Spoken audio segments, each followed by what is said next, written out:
Welcome to the MyLifeInConcert.com podcast. I'm your host, Various Artists, and please join me as I travel back and revisit every live show I've seen from 1975 to the present.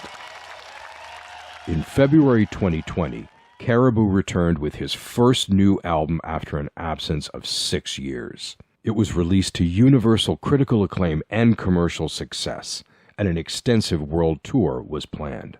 And then, suddenly, everything was off as the COVID pandemic shut down the planet, including live music. I never thought I'd live to see the day when it was impossible to see concerts, but 2020 turned out to be the first year since 1976 wherein I did not see a single live music performance. A seriously depressing proposition for an admitted live music addict. And then, suddenly, in the summer of 21, through vaccines and the socially responsible sacrifices of many good people, live shows were on again, including Caribou's delayed tour, which included a stop here in London, Ontario in November. But if we buy tickets, will there even be a show, we wondered? Or will everything close back down and suddenly it'll be off again? Hey everybody, I'm your host, Various Artists. This is the MyLifeInConcert.com podcast, taking a big leap in the series chronology into the present day for my most recent gig and my first post-COVID live show. Join me for a night of magic, with some asterisks and apprehensions, last-minute decisions, and sprightly social intercourse with the overserved and mushroomed in episode 22, concert number 205, as I go see Caribou at the London Music Hall, London, Ontario, Canada, Saturday, November 20th, 2021, and the episode is titled Suddenly. And the ticket price, which I'm now going to start mentioning in the podcast, I usually just had it up on the blog, is $40.48 Canadian. Greetings, dear listeners, and thanks once again for tuning in and joining me for this show. And stopping by today for the episode is my nephew, Colin. Now, he's popped up in the blog before in a few entries as his name was Fast and Bulbous. And we went to the show together, and we're both big Caribou fans, and this was his first large-sized live gig since the start of COVID as well. So he'll be dropping by and sharing his thoughts on the show and the evening. I'd also like to let both new and returning listeners know that you can check out the MyLifeInConcert.com website and blog, chronicling this and many other shows between 1975 and now, and indeed we are in the now with the Caribou show today. With the blog entries featuring extra information, things like photos, links, the original ticket, also some related Spotify playlists and more on that in a second. And the blog for this entry features some stills and video clips from the gig, albeit with the bottom end of the sound really distorted. It's just from my phone. Plus, I also have up some links to some Caribou music videos and other visuals. Now, you can hear my Spotify playlists under my name, Various Artists, but it's just as easy to search on MyLifeInConcert.com or MLIC, because all of my playlists start with MLIC followed by a prompt. And I have a playlist up, a companion piece for this episode called MLIC prompt, Caribou-Daphne Suddenly Home, VA's Fave Tracks 2005 to 21. So some of my favorite Caribou tunes for those interested in hearing more. Also, I mentioned this gig on my Best of 2021 blog entry. A little delayed this year.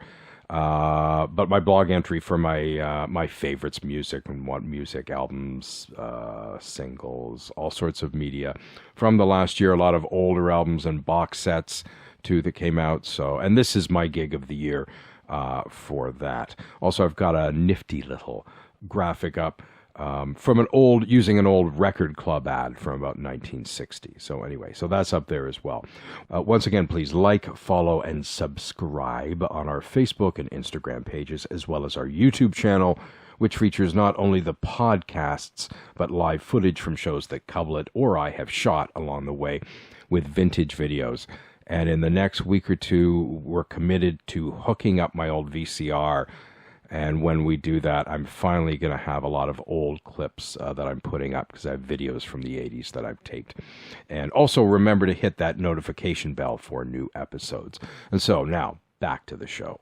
So for those of you who read my blog as well as listen to the podcasts, good news, because I've now got up my first full new blog concert entry since 2015. Now, I did create new entries on the website for the Lollapalooza 92 episode and David Bowie in 2004 to go along with those podcasts when they went up. But really, those entries are more just visuals with commentary rather than a fully in-depth written piece about the shows. So, therefore, this episode, blog-wise, also marks my return to writing as well. So I have a whole piece up on this evening.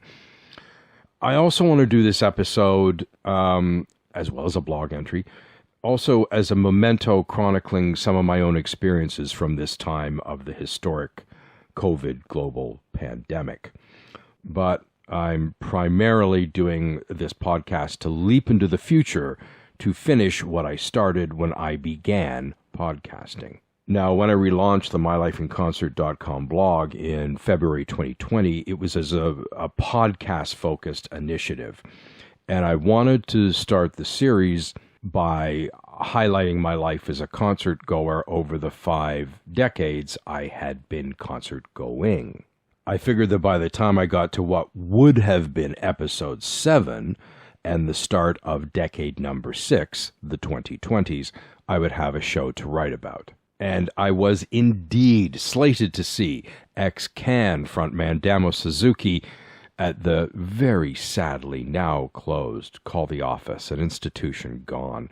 I was supposed to see him on April 8th, and then Sloan 9 days later at the London Music Hall on their Navy Blues anniversary tour.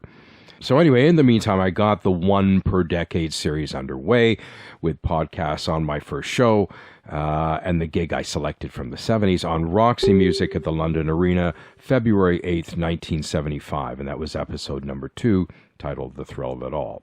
So I went through the series, next up with my pick from the 80s, a Ramones and Demix gig, also here in London on May 20th, 1980. That's episode 3, concert number 7, Here Today, Gone Tomorrow.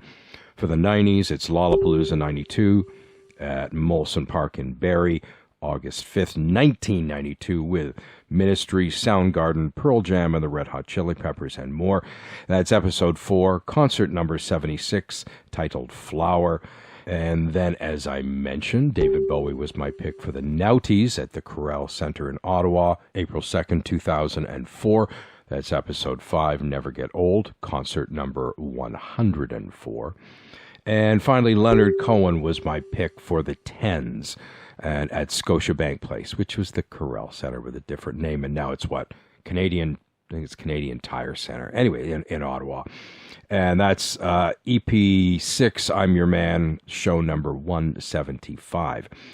But, of course, by the time it came to record that 7th episode, highlighting my first show of the 2020s, the world had completely shut down from the COVID virus, and the shows I was slated to see were canceled. And that, of course, left my introductory series incomplete. Well, with vaccinations and lifted restrictions came the possibility once again for tours and live music, and this November show was announced.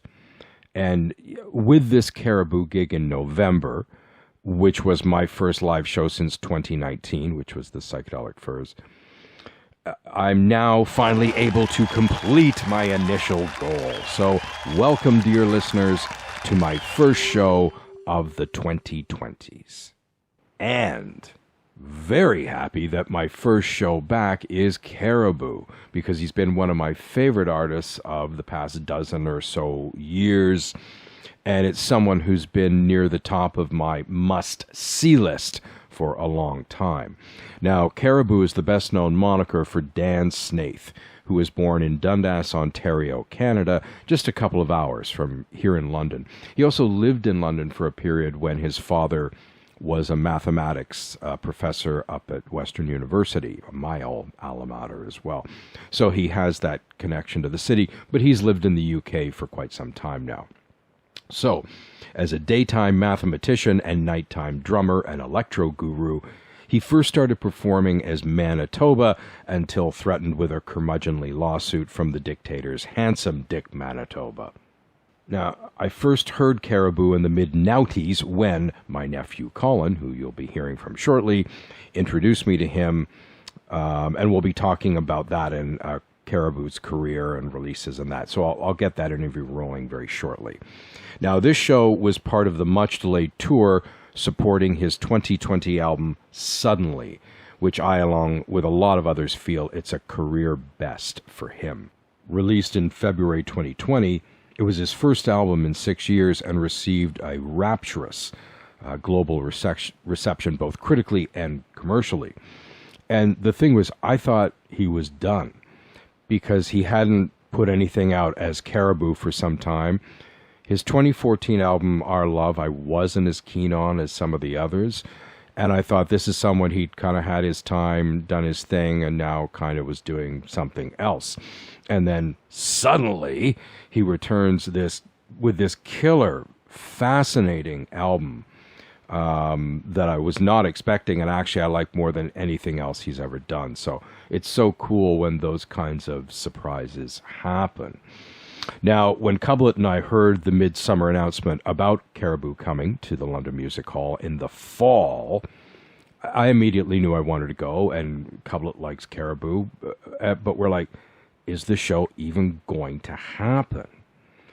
Where things were, really turning around at that point, everyone was getting their second boosters, but where would we be in mid-November, especially with things we're in Ontario, with things turning colder, and people moving inside? Would we end up just biting on the tickets, or it would go on, but we wouldn't feel safe? However, as live gigs and live music are part of the oxygen I exist on, having that cut off as an option was really depressing for me. And so we thought, let's just go for it. We'll gamble, we'll go for it, and then when the time comes, we'll play it by ear and just see what's what. And this way, at least, we're supporting financially live music and people going out, as long as it's done in a responsible way. Now, my nephew Colin, he had a ticket as well, and we'd already decided we would all go together. But on the day of the show, when the time rolled around, Cublet decided he just didn't feel comfortable about going and pulled out, and, fair enough. So Colin, who I mentioned, he's been mentioned in the blog before. He's known as Fast and Bulbous, which he'll talk about. That's also his radio show on Radio Western. But I know he's in a few entries. The one I could think of is he's mentioned in concert number 178B, one of a few on Ottawa Blues Fest in 2013. And it's on the Specials show we saw together. And also I write about seeing the Waterboys, Solange, Animal Collective, Balkan Beatbox, and more. And that's from July 8th to 12th. So he's mentioned in there. But he came by our place, and we're not that far from the venue, and we kind of hung out before the show while I tried to decide, what am I going to do? Am I going? And so anyway, here's what happened. Let's go to the interview. So I'm talking today with my nephew Colin, who has also appeared in a few of the entries on the My Life in Concert blog, and a few of the entries as Fast and Bulbous. Welcome to mylifeinconcert.com, Colin. Well, thank you for having me. It's an honor. Oh, wow. I haven't had that before, so I hope I can live up to that. Well, I've been a listener from day one, so. And thank you very much. And now you are a participant. Perfect. Okay.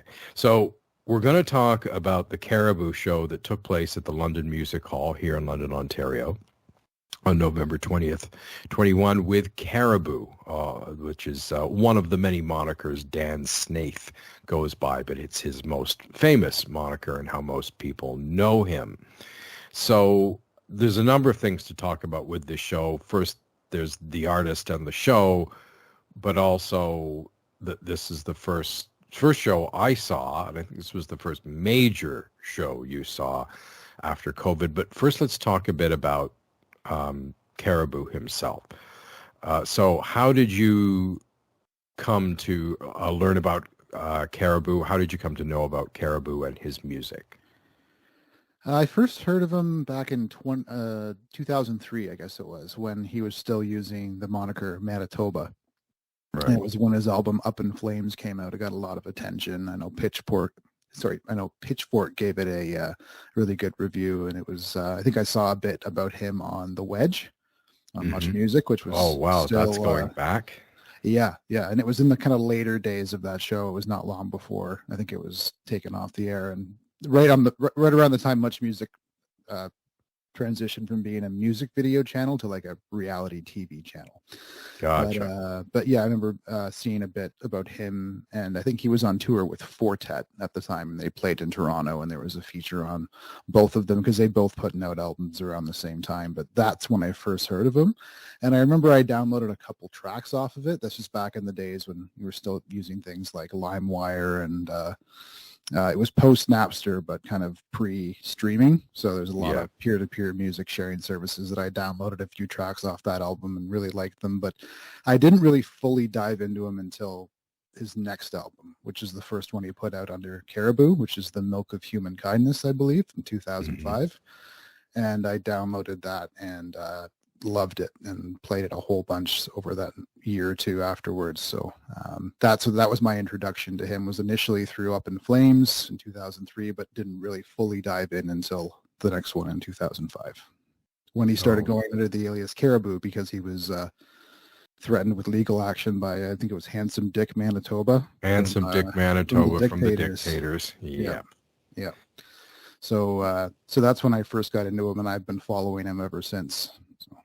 Nice. And the first time I heard of him is you had made a compilation for me, and you put a song off of Milk of Human Kindness, which I liked, but it was the next one, which actually you burned a disc for me of Andorra, the album that came after that. And that was still when it's really more in an indie rock vein, which he was doing then. But Andorra, then and now, I absolutely love. Yeah, no, that's a great one. I think that was kind of a bit of it's weird because the Milk of Human Kindness is still very much dance oriented. There's a couple kind of more rocky bits in there, but yeah, Andorra was a bit of a change for him for sure. Yeah, that was like Christmas 2007. I think I burnt that for you. Yeah, and I played it to death, then went out and bought the CD and started following him from there on in. And but it's interesting because Andorra, for me, it always sounded a bit like, maybe Brian Wilson fronting The Who in the late 60s. That kind of feel. Yeah, definitely. And then on the next album, Swim, it kind of is where as much as I love Andorra, I kind of wish he would still do some stuff like Andorra. But Swim, for me, is kind of where he kind of nailed his sound and aesthetic, this kind of sort of alt dance or rhythmic electronic music, indie electronics, I guess. Mm-hmm. Yeah.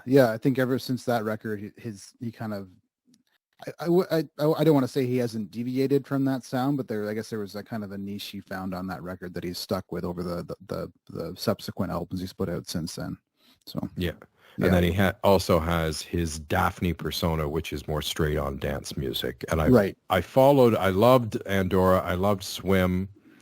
The next one, Our Love, that one I liked, but I wasn't as keen on. Yeah. Me, actually, I feel the same way. I remember I listened to it and I liked it, but I didn't really go back to it. I think I actually, not long before the show, I went back and listened to like pretty much all his albums. But that one's I compared to, I guess, Swim and the most recent one, especially Suddenly, I don't like it quite as much. But Yeah, and that's what we'll now turn to, talking about Suddenly, because he actually really didn't do much for years. He did some Daphne stuff, although in 2019 he put out this Daphne EP. Sizzler. Anyway, Sizzler. I love that. And then at the start of 2020, he came out with Suddenly, which I think is the best album he's ever made. I agree. and just absolutely blew me away. And of course, the album, I mean, it's particularly more in Europe. He's got a very big following. The album did really well. And he was, of course, going to set out on a tour, as most people do. And then COVID shut down everything before that could happen. Suddenly. Right. Suddenly, everything was shut down by COVID. Exactly. I thought about that a lot, actually, because it's that the name of the album, Suddenly, and there's also that track, Home. Yeah, yeah, and that's with that. yeah, and that's and that I actually chose that as well. That and well, in 2020, when I, as I always do at the end of the year, pick my favorite albums and singles. That Suddenly album was my third favorite behind, well, Neil Young finally releasing Homegrown and Margot Price's That's How Rumors Get Started. But that was the third. And my favorite single of that year I chose was a tie between that and Margot Price's Twinkle Twinkle. So I was completely in on Suddenly. It's such a great album, and I just played it to death all year. And it was such a lousy year. And it's one of those things, every time I put it on, it really kind of lightened the day. Yeah, no, it's actually my favorite album of 2020. So there we go. We've got big backers. So I had always wanted to see him. No, you saw him before, didn't you? Twice. Okay. Yeah. Can you talk about when and how that was? Yeah, the first time was at Call the Office. I think it was October, either late September or early October of 2007. And he was touring on Andorra. And it was actually a pretty, I don't recall it being like a really packed show or anything. I remember it was, there's quite a few people there, but I've seen shows at Call the Office where it's literally packed to the brim full of people. It wasn't quite like that for him. And it was, I believe he was playing with the same band that we saw him with, maybe give or take one or two people, but I think it was a 4-piece band, and it was largely Andorra material that he played, with a couple things from, I think, The Milk of Human Kindness, but I remember liking the show quite a bit. I wasn't blown away by it or anything, but it was good. I didn't really know what to expect, to be honest, because of him being a solo artist. I didn't know how he was gonna translate it on stage, but it was really good. I remember the drumming in particular, as he did at the show we're talking about. There were a number of bits where Dan sat down at a drum kit as well, so there were two drummers going at once, which I remember that being one of the highlights. Mm-hmm. I remember them doing She's the One off of Andorra, and that being a highlight of the night, because that was my favorite track off that album. And I seem to recall it was the bass player who sang lead vocals on that, not Dan, at least on stage. Yeah, I don't know if that's the case on the album or not, but the second time I saw him was at the Lola Festival here in London, which was in September of 2010, and it was not long after Swim came out, and it was obviously a very different vibe, because Call the Office being it was a relatively small venue. R.I.P. Yeah. Sad news.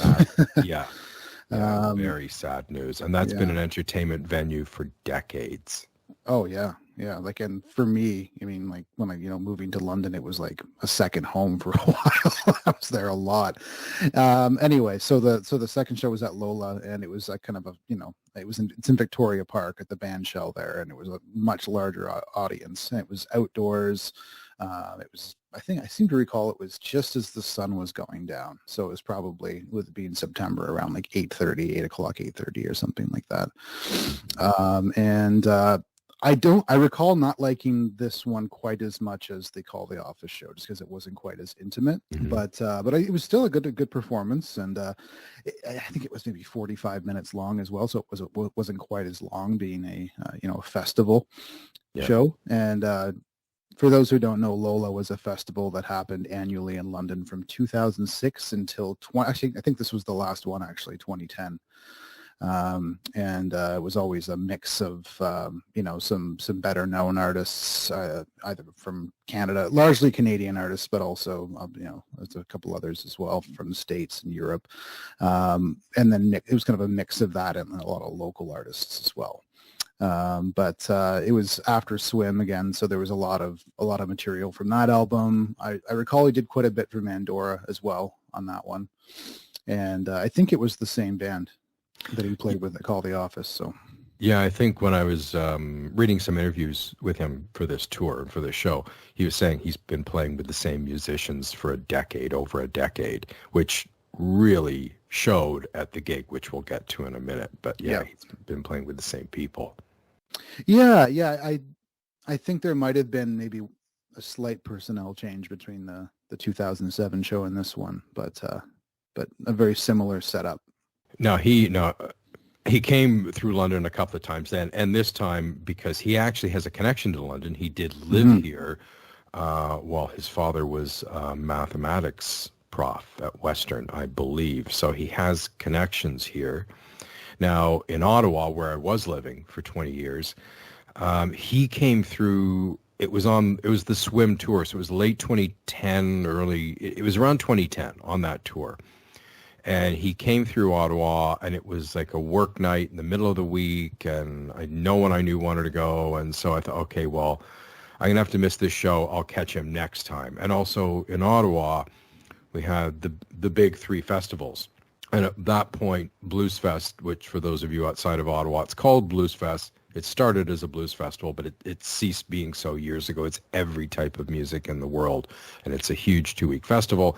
And almost everyone goes through there. And I thought, well, of course, one year they're going to have him play at Blues Fest, or he'll just return to Ottawa. And it never happened in the time that I lived there. So I would like to have seen him on that tour. But basically, I have been waiting since that time to see him live. So I was pretty excited that what would turn out to be my first post-COVID show was someone who I genuinely wanted to see, not just to go see a gig, which itself was exciting, which we'll get to in a moment.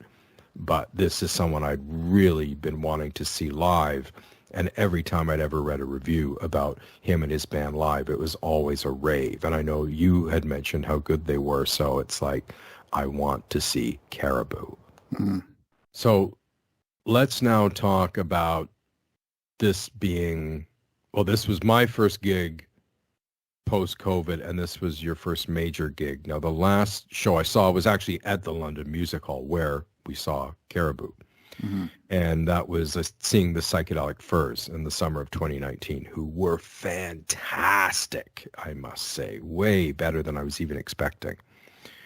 And when we left that show, as with most people seeing live music in 2019, I just thought, okay, well, it's not something that I had ever even conceived of in my life, that it would be interrupted. And I've already done a show. It's episode 9. Well, it split into 9A and B, and it's entitled Waiting in Vain, which is an episode about 20 gigs that I missed through the years, and then 2 additional ones, because I was supposed to be seeing Damo Suzuki, formerly of Can, as my first show of the new decade and year, followed by Sloan a week later. And of course, all of that got canceled from COVID. Yeah. And so 2020 for me turned out to be the first year since 1976 where I did not see at least one live show, like live music show. Wow. Yeah. Yeah. Long time. Long time. Like there's a few years in there where there's maybe just one show, but there's really, even with those, there's like 5 or 6 of them. Mm-hmm. Most years I see at least a few, there's some years where I see tons. So this was something that I really had to process when COVID happened, that one of the joys of my life have been taken away. And so, of course, we then get into 2021, which is also an awful year. But getting into the summer, we finally had the vaccinations. We all got vaccinated.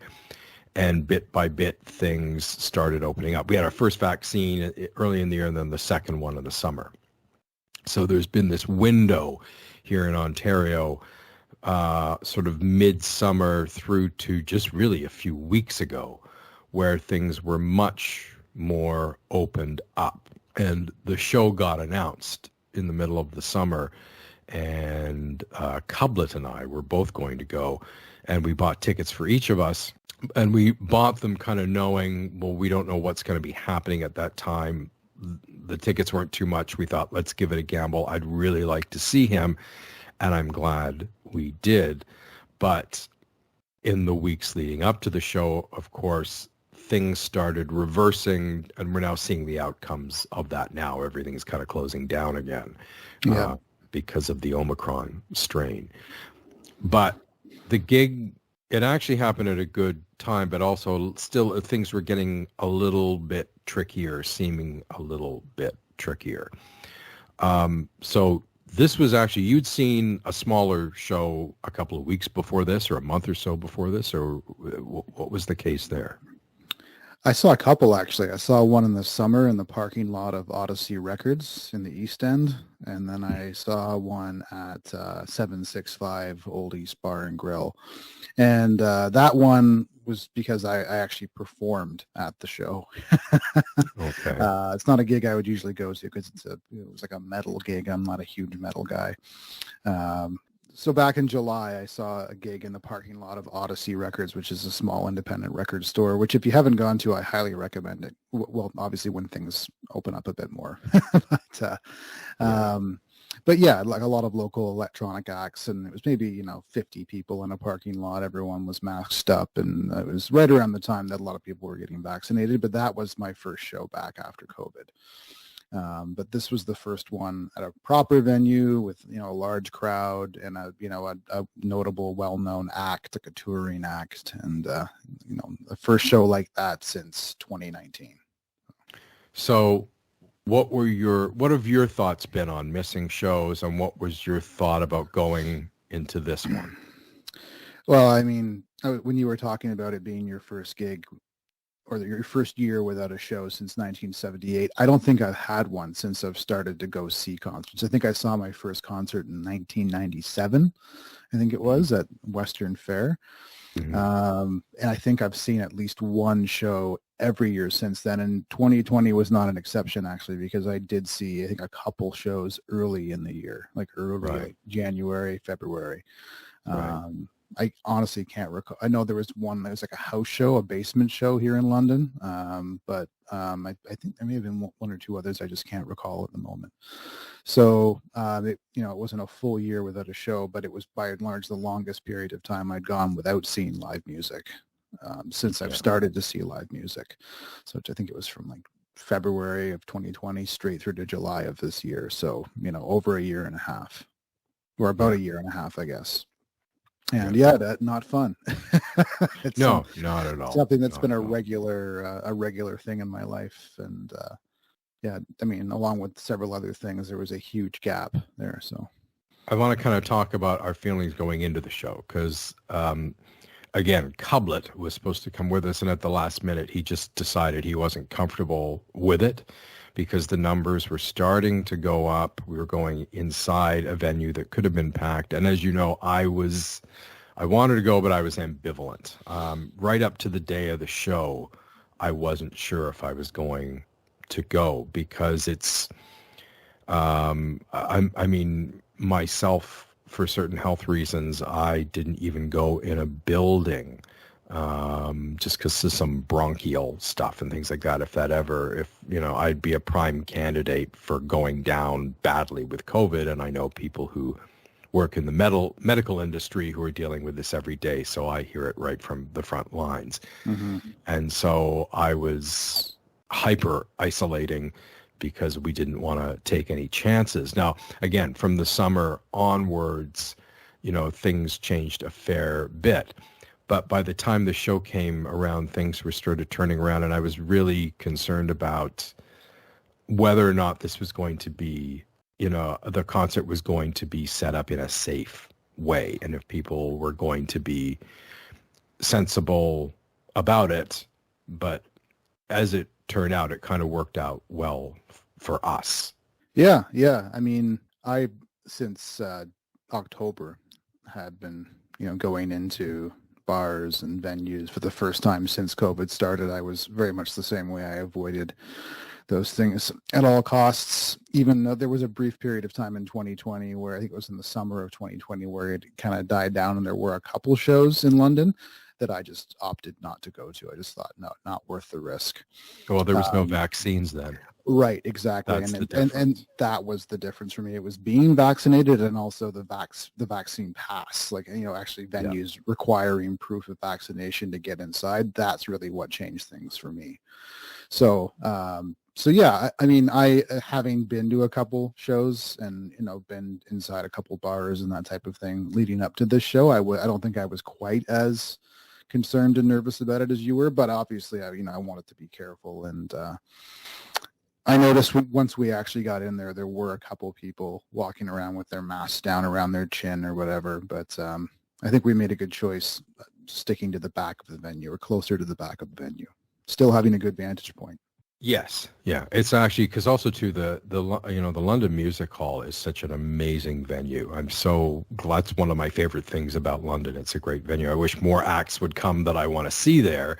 But it's a great venue. A lot of and I'm glad to see, that it's back, it's open, and I want to see it doing well. But not a lot comes there that I'm sort of interested in. Although I have seen several shows over the last few years, and they've all been great. It's a great venue. I'm really happy they're there. Oh yeah, I've seen some great shows there. And we timed it well because I said to you on the night I don't want to be hanging out there. Usually for me at gigs, I want to get there a bit early and I want to be right up at the front. Some people like to hang at the back. I want to be right at the front. Not on this night. No. And we kind of, between the two of us, guesstimated when he may be coming on stage, and we timed that rather well. Exceptionally well. Yeah, like a few minutes after we came in, he was on stage. Exactly. Yeah, no, the timing was perfect. And it worked out well with the crowd because I'd say certainly the ground part of the bar, they had the top floor was all taped off. No one could go up. But downstairs, I think it was something like 75% capacity. It was still pretty full. But the way it was set up is the main crowd from the stage through to the soundboard, it was fairly packed. Behind the soundboard area, that's where we were, and it was basically a lot of people masked, all distancing. So older and more cautious folks. I would be in the older and more cautious categories. So I was kind of relieved when we got there and he came on, but also where we were, I was really comfortable in that space. And the way people were, behaving and everything, and everyone was being respectful. So I really liked that. And of course, the club is fairly sizable, but it's not huge. And there's that second level, even though people weren't up there. So even if you're at the back, you still have a pretty good view of the stage. It's still pretty good. Not to mention, too, there was with this show, his use of the lasers and the light show and all that made it very visual from a distance as well. Yeah, it was amazing. The lights were incredible at this show. And I think because we were standing right behind the soundboard, we had the best possible sound. I mean, that's what people always say. If you want to get the best sound at a concert, go stand near where the sound guy is. So yeah. And indeed, the concert sounded, now we can get to the actual concert because I thought the show was incredible. Absolutely loved it. Yeah, it was the best Caribou show I've seen, definitely, without question. Like, once we finished that show, I was thinking about it like, oh yeah, that was by and large the best time I'd ever seen him. So yeah, it's I was so impressed. It was when I walked in, there was this feeling of, somewhat being trepidatious about being in there, but there was also this joy of finally being back in an environment with people and music. And I think you're the same way. There's a lot of people where it's like, I don't want to be around people and I don't like crowds. And I'm not like that at all. I actually get energy. Some people, that depletes them of energy, that gives me energy. And so even though I wasn't deep in the crowd, as I usually like to be, just being in the venue, being with people, the music was amazing. The band was amazing. The show was great. It was such a positive experience to re-engage with live music and have it being such an amazing show. Mm-hmm. Yeah, it was great. I think that added to it for me, just it being the first gig I'd seen like this in quite a while. So it was great. Well, this is always going to be an incredibly memorable gig for me for that reason, because this is something, I've just done hundreds and hundreds of times in my life, and you enjoy it and, you find it special, but you don't. I kind of just took it for granted because never did I ever think the day would come where you couldn't be in a crowd. So to have this return and to have the show be so good, really, I mean, again, 2021 for me personally was probably even worse than 2020 in a lot of ways. So this was a real pick-me-up, as it were, and it was a real positive experience that we're heading back into a better direction. Yeah, and I mean, even though we're kind of back at, I don't want to say square one, but we're back into the thick of the pandemic again. It definitely gives you something to look forward to again. That's for sure. Absolutely. Yeah. What were your thoughts on the show itself? Any numbers of the band or anything that sort of really stays with you about the show and the set? Yeah, a couple highlights. I think you would agree that their performance of Sun, that was really something. That was a 10 plus minute version. Oh yeah, absolute. The highlight of the evening. Just that's one of my favorite tunes, but that live version just blew me away. Yeah, that, and I actually really liked that he did "You Can Do It," because I know a lot of people don't like that song, and I can kind of understand why. It is a bit repetitive. I could see how it could get on some people's nerves, but I actually really like it. Because I'm with the other people. Most people I've talked to, actually, and people, again, these are people that like Caribou and have liked him for a long time. Like, oh, I can't stand that song, but maybe it's because I watched the music video the first time I heard it. I don't know if you've seen that music video. It's my favorite music video of last year. I loved it with the dogs. Yeah, it's phenomenal. I didn't know if he'd do that or not. Because it's definitely a straight up like hard dance song. It's almost like a trance song almost. I like that he did that. I was hoping for some Andorra stuff, but which he didn't play. And I looked up some of the set lists, and he's doing pretty much. I mean, on that tour, he was doing a very similar set every night. He'd swap out a couple songs. He was doing Melody Day at certain shows, so I guess on this night he chose not to do it. But I seem to recall it was a lot of it was largely called from Suddenly and Swim, and I think a couple tracks from Our Love. But I thought that the band was phenomenal, and I loved how they all had a little bank of electronics in front of them. Like they were all playing instruments, but they also all had synths and samplers that they were kind of alternating back and forth on, which I thought was kind of neat. The lighting, again, we mentioned this earlier, just incredible lighting. One memorable part of the show for me is when my friend, who I hadn't seen since pre-COVID, how he came up behind us. Yep. At one point you kind of turned around, like, because he did kind of just resemble or sound like some random drunk or something, but he was just having a really good night. He was visibly drunk when he walked up to us, and he was just like, "Hey, Colin, I haven't seen you in a while. How you doing, man? Oh, great show." He'd been well served at the bar. Definitely, and apparently he'd also served himself some magic mushrooms as well, which I didn't know at the time. He messaged me a couple of days later and explained that was the case. So he was having a particularly good night. Explaining a few things. Definitely, he had a good one. We all had a good one, but he probably had a little bit better than most. Probably, yes. And I remember when they started to do Ravi from Suddenly, and they're doing Ravi. They're doing this song. I love this song. It's just like the most stereotypical thing a drunk person would say at a show. They're doing the song. But you know what? I've missed enthusiastic drunks at live shows. It's my heart's grown fonder of some of those things that might have annoyed me earlier. Exactly. Yeah, and he kind of ran up. Oh, we'll talk soon. I'll come back. We'll come back. I did not see him again for the rest of the night. But yeah, he was very enthused they were playing that song. And it's funny because I can remember when that album came out, which was again right before COVID started. This is when I was still working at my last job and we were still at the office, and I remember us talking about that album and how good it was. And so yeah, it was good to see him at that show. He'd actually messaged me ahead of time saying that he'd be there, so I wasn't sure if I'd see him or not. But yeah, it was kind of in that, in that few month span there where I was seeing people that I hadn't seen in 15 months, 18 months or whatever. Yep.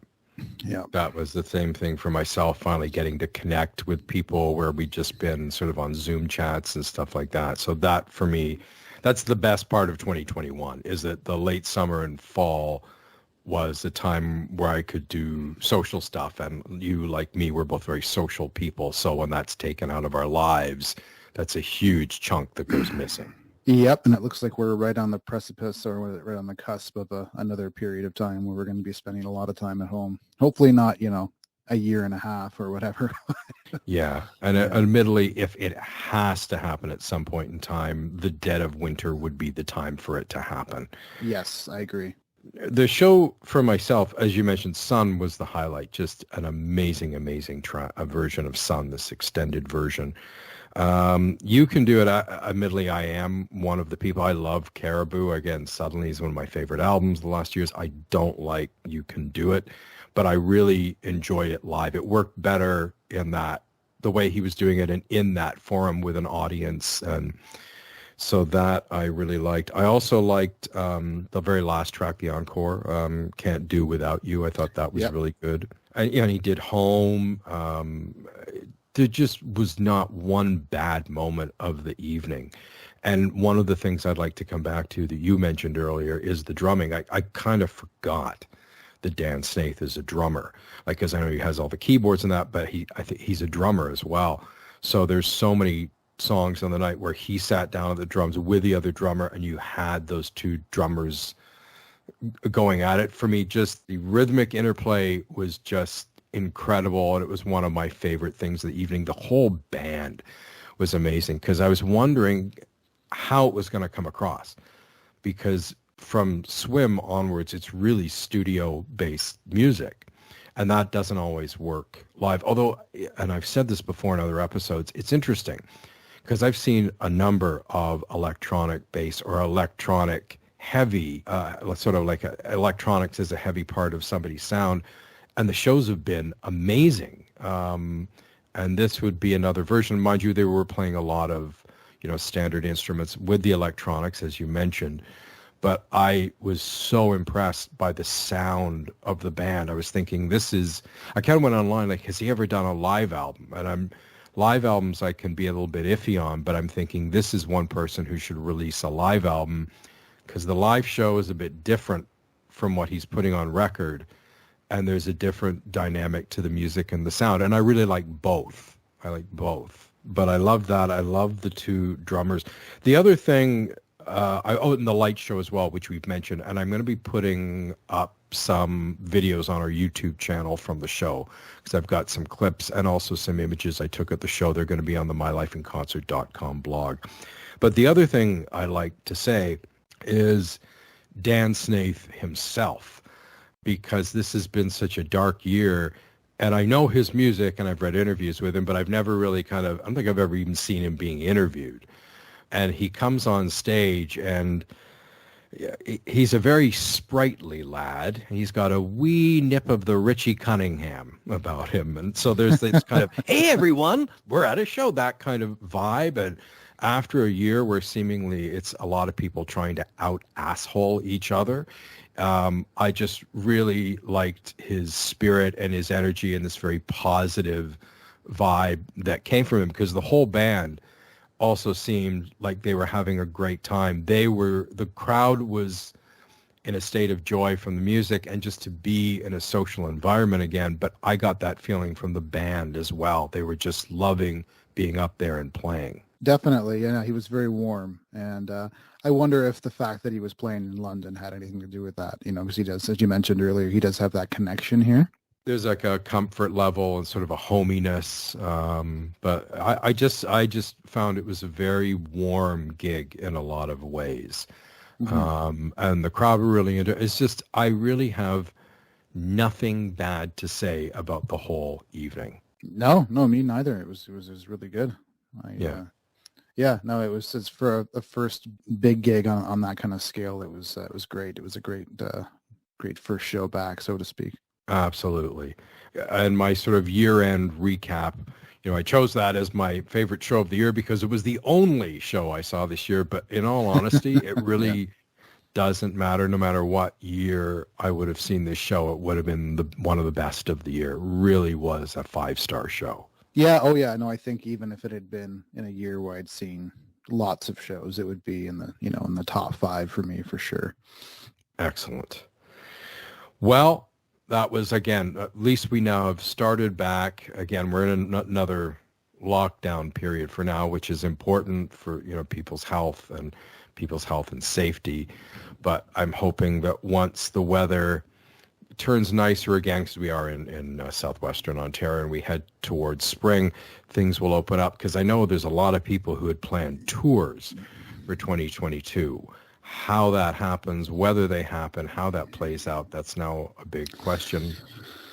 Yeah, I have tickets to see a show in Detroit in March. I don't think that's going to be happening. I'm pretty sure that's going to be canceled. So I'm kind of just mentally, that's kind of the status in my brain for that show. I'm supposed to see Ween in Detroit in March. Oh, okay. But yeah, I don't think that's going to happen at this rate.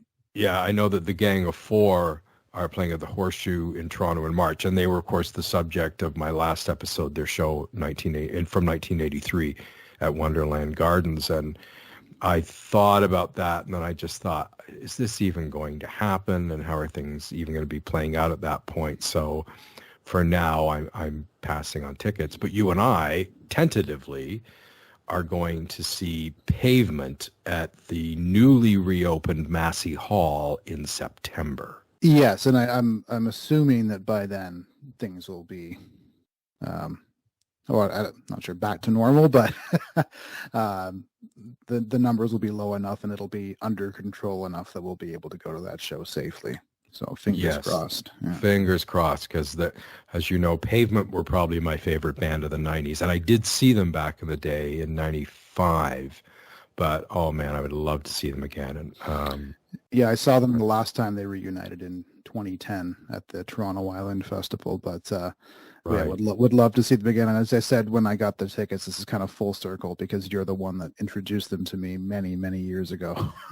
They've been right. a band that's brought me lots of joy in the subsequent years. So this is kind of my way of giving back. Thank you. I appreciate you getting the tickets. I truly do. And I'm looking forward to seeing them again. And that's glad I was able to introduce you to them. I know their music has brought me a lot of joy, especially Brighten the Corners. That's one I play a lot, even now. Yeah, I think that's a bit of an underrated album for them. That one doesn't get as much, looking back, Crooked Rain, and Slanted and Enchanted, I think are the two that are viewed as their like classics. But I think Brighten the Corners is better than both of those albums in my opinion. It's my favorite as well, actually. Yeah.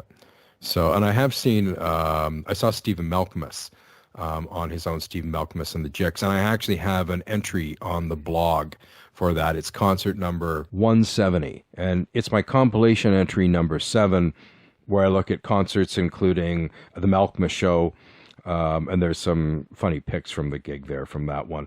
Plus also shows from Carol Pope, Cyndi Lauper, John Hyatt, Rush, Austra, Levon Helm, and Margaret Cho. And that was an amazing gig, and it's great to see him in that club. But to see Pavement, and also when I saw them at Lollapalooza 95, which was great, and they were amazing. But it'll be nice to see them in a venue. Not to mention, this is my favorite concert venue in Toronto, Massey Hall, and I'm really looking forward to seeing, since it's refurbishing. They've put those beautiful stained glass windows back in, and anyway, I'm just really excited. I'm always excited to go to Massey Hall. I just love Massey Hall so much. And now that it's been beautifully renovated, I'm really looking forward to seeing the hall and seeing a concert there and being back in the venue. Yeah. Oh yeah, me too. And just to be able to go to Toronto again in general. Oh, I know. 'Cause Yeah. I haven't been to Toronto since like summer of 2019. I mean, and again, it's like gig going. I think visits to Toronto are like a regular part of my life for a decade plus. So, Oh, um, for yeah, me living here, I mean, it's been since the 70s, and we haven't been in a couple of years just because of all this stuff. And right. for people listening, we're 2 hours away. So to go to Toronto is no big deal. And I've seen, for those listening to the series and going on to listen, there's just a ton of shows coming up in the Toronto areas through the decades. So anyway, it'll be nice to sort of get that happening again. Fingers crossed that all will be well at that time. Yes. Yeah, I'll be crossing my fingers all year. Excellent. Yeah. Well, thanks, Colin, so much for stopping by and sharing your memories of the show. Oh no, my pleasure, and I hope to be on again at some point to talk about future shows. And there's obviously been some past shows we've been to as well. Although I figure those will be well down the line. Yeah, what? Yes. Yeah. All right. We'll be chatting more in the future. Thanks. And also, thank you for listening as well. Oh, too, I should also mention, for those who are listening, that you also do a radio show on CHRW, and I thought you might want to plug that here. Yeah, for sure. So it's Fast and Bulbous is my radio program, which is named after a few little quotes from Captain Beefheart's Trout Mass Replica album. And it airs Thursday evenings from 9 to 11. Each month I rotate through 4 distinct styles of programming. So the first week of the month, it's all electronic music. The second week of the month is all rock music or rock, pop, guitar-based music, whatever you want to call it. The third is it's all of avant-garde, experimental, and noise music. And then the fourth week of the month, I do groove-based music, so hip-hop, R&B, funk, soul, jazz, reggae. And on the odd months where there's a fifth month, I kind of do, I think it's maybe 4 months of the year where there's a fifth week in the month. So I do kind of like a recap of the previous 3 months or so on all the best music that's come out within those months. So and it's it's on Radio Western. So if you're local, it's 94.9 on your radio dial. But of course, these days it's easier to just go online, radiowestern.ca. There's a link there where you can listen live and stream from anywhere in the world. Excellent. Well, thanks again for stopping by, and we'll be talking to you soon. All right, thanks, various artists. Certainly, it's one concert I'll remember forever, as there is a personal and historical significance to it. And while I was unsure going in, I ended up having a brilliant time. And while a strange feeling lingered over the evening, it still felt great to be around fellow tuneheads, with that sense of deep joy and gratitude among both the audience and the band.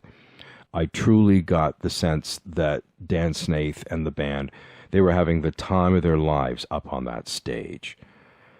And within 2 weeks after this gig, the Omicron variant rapidly exploded, especially in these parts, meaning that this live experience happened at one of the last possible moments before another shutdown. Even more reason to be grateful for having been there, because suddenly we were locked down again. Here's hoping for more live music, health, and a peaceful world in 2022. And thank you, Caribou, for such an amazing night and memory. This wraps up episode 22. Join me next time for another out-of-sequence show with one of 2 anniversary podcasts I'm going to be doing in 2022. Now, when I originally launched the written blog on Open Salon on June 3rd, 2010, and every year I celebrate that anniversary date with my own mock-up of a favorite album cover. And last year it was the Rolling Stones' Sticky Fingers. But I didn't get around to marking the podcast's first anniversary on February 7th, 2021. So, to make up for that, I'm going to do 2 anniversary episodes this year, one coinciding with the podcast launch, and one in June in tandem with the blog's 12th anniversary. So what I'll be doing with these anniversary episodes is I will be selecting gigs from any point during my concert-going years that are personally significant for me, or just a show I really want to highlight or talk about. And for my first anniversary podcast, I jump into 1988 and a gig wherein I had some extraordinary revelations that I have never forgotten. So join me next time for episode 23, concert number 51, and an unforgettable show by Keith Richards and the Expensive Winos at the then recently and beautifully refurbished Fox Theater in Detroit on December 8th, 1988. Unexpectedly, and through a bizarre merging of synchronicity and happenstance, I find myself directly in front of Keith, about 10 or so feet away, for his entire encore. And it results in an epiphany. I'll also be writing a full blog entry on the show as a companion piece to the podcast. So tune in next time for this episode entitled Connection, for avoiding a strip search at the border, being in agony and the healing power of music, and some realizations about rock stars. Also, listeners, the delayed Beat and REM show from 1983 will be up after that. That's coming up as episode 24. I'd like to say a big thanks to listeners, both new and returning, for taking the time to listen.